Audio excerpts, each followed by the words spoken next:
For me, and I'm sure for many of us, this has been a year of introspection, a year of exploration and rediscovery. It's been a year of transformation. It's been a strange year, a lost year, and for the very first time in a long while, all of us, everyone in the world, all of us together, are hurting.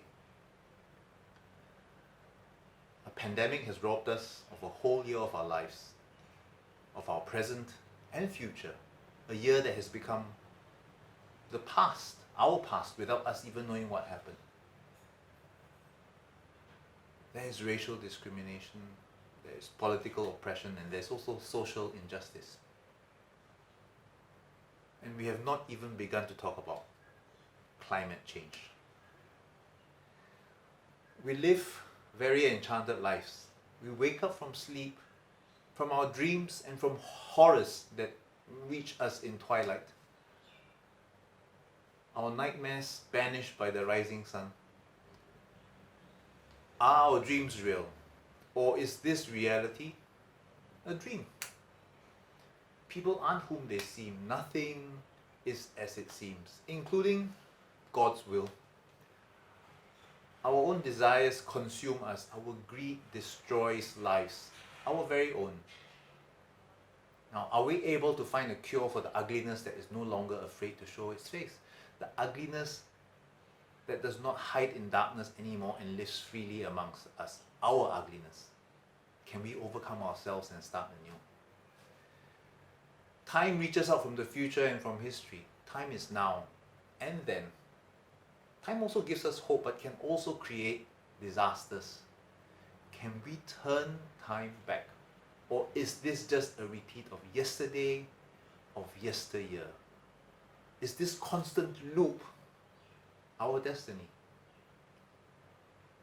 Can we wake up from the stupor of our own sleep? Will there be a morning for us?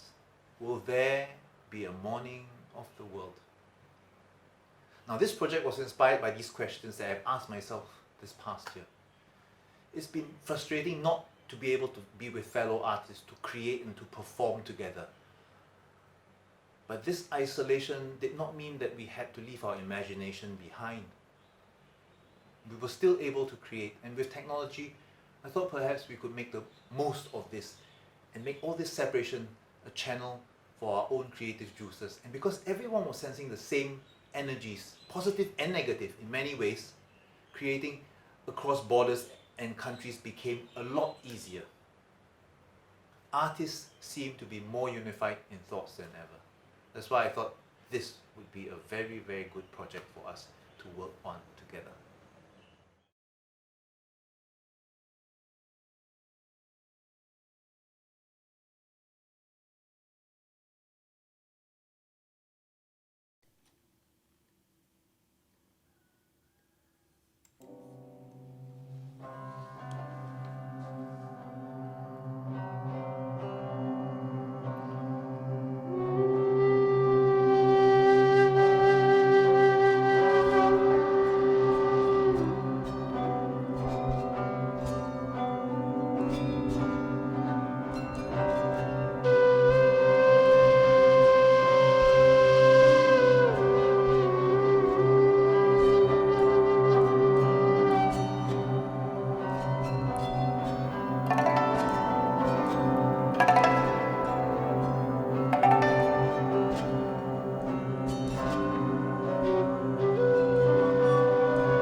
That Morning of the World as a whole work crosses beyond these cultural boundaries and genre boundaries, and more of taking us on a journey to explore the questions of where are we, who are we, what are we, when are we, why are we, how are we.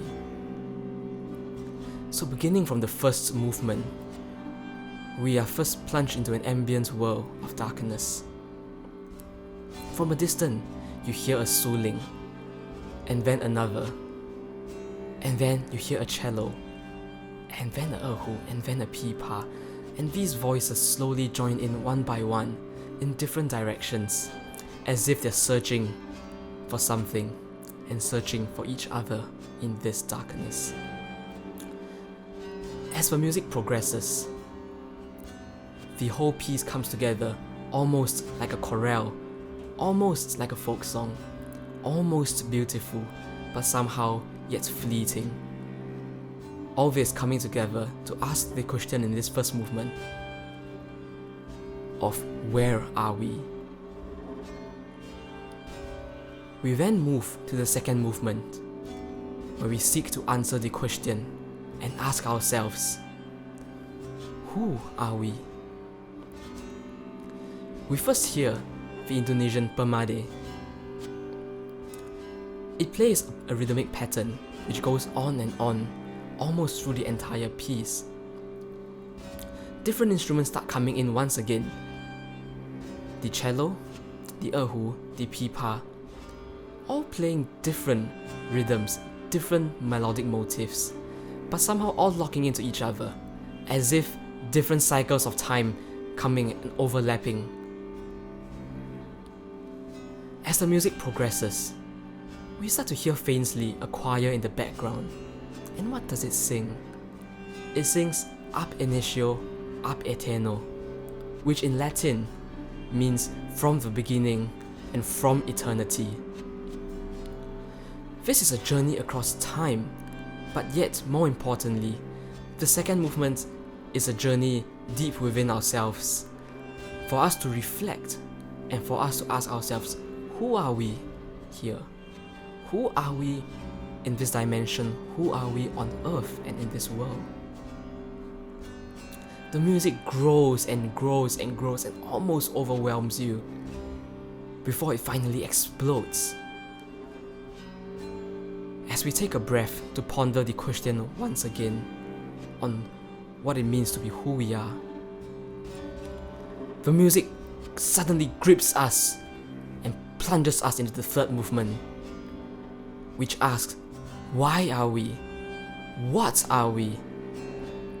A raw form of energy sparks across every instrument as they take us through this whole gripping journey of primal, visceral energy. The music starts to break down, even distort, and the melodic materials from earlier movements seem to appear, but in very strange manners, in almost unrecognizable manners, almost painful. And the music builds and finally dissipates. We then go to the fourth movement, where we finally ask, when are we and how are we? In the sense of, how are we who we are? How are we what we are? And how are we in terms of our identity, in terms of our existence? How are we existing in this world? Is there a morning of the world? You hear melodic materials and fragments as if they're echoes from different directions in the music. You don't quite exactly hear them in the exact sound source, but all of them just floating around you. And I urge all of you to just float along in this.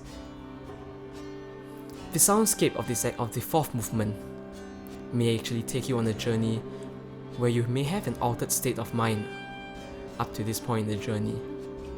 You may have different thoughts, you may have different questions, but I hope ultimately it leads you into a new form of peace internally as we ask ourselves, will there be a morning of the world?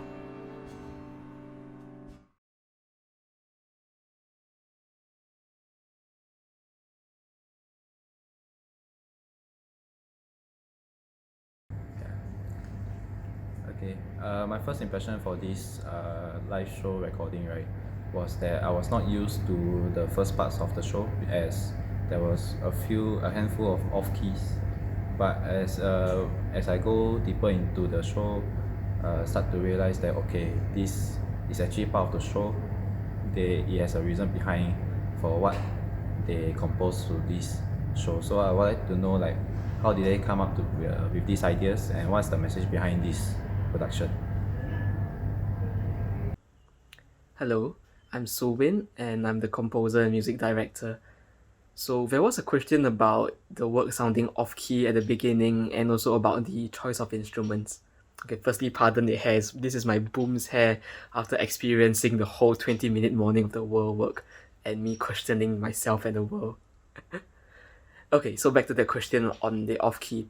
So it's actually an intentional choice to put all these instruments together, not just for a multicultural mashup, but really because at the beginning you feel this whole sense of lack of direction, and it's a world in darkness. Things don't seem to gel with each other, and everyone's seeming to come from different directions and coming from different places. It's this sense of trying to ask ourselves, where are we in the first place at the start of Morning of the World? So as Leslie has mentioned, the instruments sound really different in terms of not just musically, but in terms of the kind of scales that they play. We use different tuning systems from the erhu, pipa, and cello. We use what we call the 12-tone equal temperament system, while the Indonesians in both in Bali and Sundan have each their own separate tuning system. So it's very interesting to bring them together. Right from the offset, we don't want this to feel like, oh yeah, it's all familiar spa music. No, it's really not that. It's really a world of darkness right from the beginning as we search for new light, search for answers. So yeah, I hope that answers the question. All the instrumentalists play together and match each other while they look at each other. So one question I would have is that why is it called Morning of the World? Like, what is the meaning behind that name of this production? Yeah, like Joy said, it looks very interesting, very unique. So one question I would have is, what kind of concept were you guys going for when playing the instruments? Yeah, I agree with what they both said, and for me, I wonder why, how does the instruments that you guys use convey the theme of the entire virtual concert itself? For that question. The concept of this was pretty much a very organic one. We started talking a lot about fables, about good versus evil, fables of and tales and fairy tales of good versus evil, light and dark, and that sort of thing, shadow and light. And we decided that instead of being very literal and composing music that is based on a particular specific fable or a particular battle between good and evil, we decided that it would be sort of the whole concept would be in search of good, in search of light, in search of reset. I think Sulwyn will be able to answer better that question. But also when we talked about it, the creative team, including Gildon, was part of the creative team, we decided to be a bit less specific about be a bit less obvious about good versus evil, and this was very much always in search of. We are searching because we as humans, we don't really know at the end of the day what is good and bad. We've been told what is good and bad. We search for it. We try our best to do what's good for ourselves, but also good for others. But sometimes we don't know the hurt that we cause as well. So on a very small scale, right? So on a big scale, we talk about environmental damage and all that sort of thing. And so all these things. So for me, that was the idea behind it. And using the instruments that we use, we we decided that we wanted to use instruments that will represent the different cultures that we're dealing with. For example, I play the cello, which is the Western culture. All right. Then there's pipa and erhu, is Oriental Chinese. Actually, erhu is not strictly a Chinese instrument. It started life as something not Chinese. I think more Arabic. I'm not very sure, right? And then we have the instruments from Nusantara, and Balinese instruments, the gamelan and the suling, all these different instruments that represents this area, this Southeast Asian region. So that was the concept. The concept was to bring all these instruments together, to have these instruments fight it out, but also for these instruments to find harmony. I apologize for the cat meowing in the background. The question I want to ask is how did you guys come up with the theme, and how did the team help you guys to create the concept to portray this production? How did we come up with the theme? Morning of the World was the original title. It was a working title, but we decided that it will work for us because we wanted to find a solution to the problems of our world. The solutions that hopefully will help to solve our historical mistakes that we keep repeating. Morning of the World also represents Bali, the island of the gods, the island where I do some work, and we wanted to originally bring this whole production, bring it there. So Bali was known as the Morning of the World, is known as the Morning of the World, but Morning of the World for us meant waking up to possibilities. And we started off wanting to mount a work that would represent the fight between good and evil.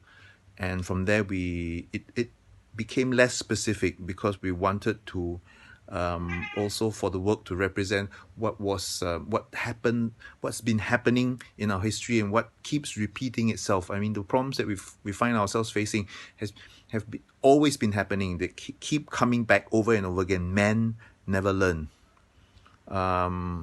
We are always constantly searching. There are always bad people. There are always good people. There's always this tussle between black and white. And this Morning of the World is that you wake up to possibilities like a baby. You wake up fresh from your nightmares. You wake up with the day. When you open your eyes, just everything, the day feels wonderful and everything. Possibilities are right in front of you, but the day can go wrong very badly. We don't know. How do we live with our choices? That's what Morning of the World is about.